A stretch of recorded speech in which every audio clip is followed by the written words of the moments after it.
میں اپنی ماں نو کندھیاں تے اٹھا کے طواف کعبہ کرایا ہے، ہن تو میں اپنی ماں دا حق ادا کر چکا نا۔ تو نبی پاک صلی اللہ علیہ وسلم نے فرمایا کہ تو ایک رات دا حق بھی نہیں ادا کر سکے،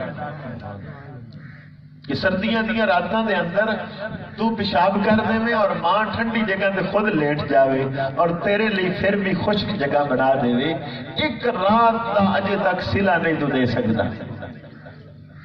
ایک آدمی آیا، یا رسول اللہ صلی اللہ علیہ وسلم میری ماں ہے اور میری بیوی ہے، آپس کے اندر اکثر جھگڑا کر دیا نہیں، لڑدیاں ہیں، تو میرے لیے صورتحال اتنی مشکل ہے، یا ماں رکھی جا سکتی یا بیوی؟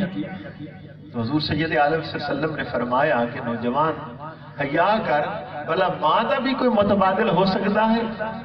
ماں کا کوئی نعم البدل نہیں، بیویاں اللہ اور دے دے گا۔ یہ تو کیا آکھ رہا ہے کہ ماں اور بیوی کا موازنہ کر رہا ہے، بھلا ماں کا بھی کوئی نعم البدل ہویا کرتا ہے؟ حتیٰ کی طرح ارشاد فرمایا نبی پاک صلی اللہ علیہ وسلم نے کہ اگر کوئی آدمی نفلی نماز پڑھ رہا ہے، نفل پڑھ رہا ہے، تو دوران نفل ماں نو سمجھ نہیں اور آواز دے دے وے بیٹا، تو نفل بندہ توڑ دے وے اور ماں دی آواز تے لبیک جواب دے وے میں حاضر۔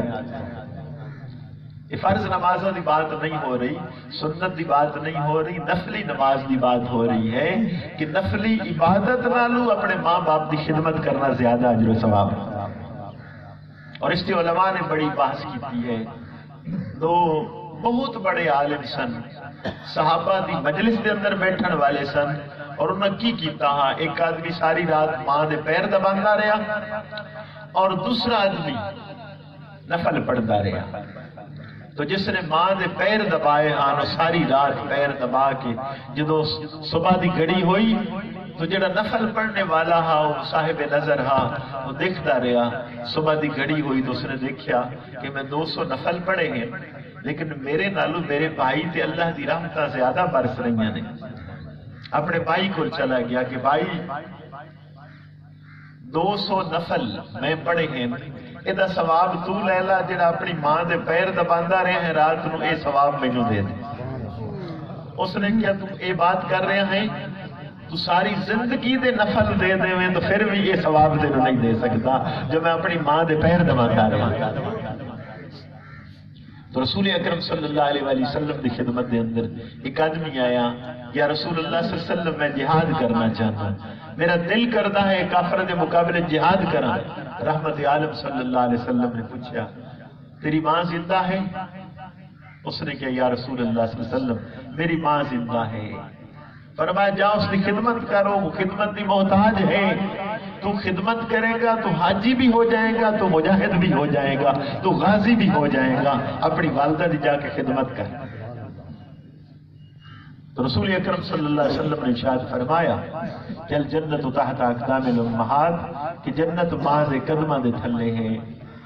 تو ٹائم جڑا ہوتا ہے خدمت دا، وہ وقت کی ہوتا ہے؟ وہ ظاہر ہے وہ وقت ہے جب والدین ضعیف ہو جاندے نے، ماں باپ بڈھے ہو جاندے نے، اس وقت وہ خدمت دے محتاج ہیں۔ اور عجیب لطف ہے کہ اس ٹائم اسی خدمت نہیں کرتے، اور جدو ماں باپ دنیا تو چلے جاویں اس وقت پھر اسی صرف حسرت اور افسوس کرتے ہیں اور کچھ بھی نہیں کر سکتے۔ حالانکہ ٹائم کس بڈھے ہونے والا ہی تو ٹائم ہے خدمت والا، اور اللہ رب العزت نے قرآن مجید کے اندر بات ارشاد فرمائی کہ وَلَا تَقُلْ لَهُمَا اُفٍّ وَلَا تَنْهَرْهُمَا وَقُلْ لَهُمَا قَوْلًا كَرِيمًا، کہ والدین بڈھے ہو جان غصے چ آ جان گے، تواڈے نال کاوڑ کرن گے، اللہ نے فرمایا انہاں دے جواب دے اندر اف بھی نہیں کرنی، منہ بند کر لینا ہے۔ وَقُلْ لَهُمَا قَوْلًا كَرِيمًا، جدو گفتگو ماں باپ دے نال کرنی ہے تو محبت بھری کرنی ہے، اس سٹائل کرنی ہے کہ ادب والے کلمات ہوں۔ یہی طریقہ والدین کی خدمت کا ہے۔